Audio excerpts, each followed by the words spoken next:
భారతదేశం భాగ్యసీమరా కంచ సంపదకు కొదువలేదురా బంగారు పంటల భూములున్నవి సావేరగానే జీవనదులురా అంగట్లోన అన్ని ఉన్నవి అల్లుని నోట్లో శని ఉన్నట్టు ఈ సకల సంపదలు గల్ల దేశముల దరిద్రం ఎట్లొచ్చేనాయనా నీతి గల్ల మన దేశంలోన అవినీతి ఎందుకు పెరిగిపోయారా నిరుద్యోగులు నిరాశకెందుకు విరితాలెందుకు బిగించుకున్నారు అమ్మలు అక్కలు తల్లులు చెల్లెలు మానాలెందుకు అమ్ముకున్నారు ఈ అవినీతికి మూలమేమిటో ఆలకించరండో నాయన పెద్ద పెద్ద భూస్వాములుండెరా తిమ్మిని పొమ్మిని చేసినారు రా కుక్క నక్క పిండి పేరుతో లెక్కలు రాచి చేతులెత్తిరి ప్రభుత్వం వేసిన లెక్కల తీరు మన దేశంలో సాగు భూములు 40 కోట్ల ఎకరాలుండగా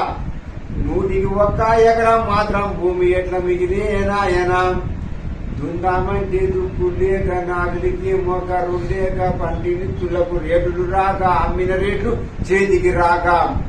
ధన భూస్వాముల కాళ్ళ కిందలా నలిగి నాశనమైన ఈ బతకలేని రైతు లోకమే ఎర్ర జెండ బట్టి నాయనా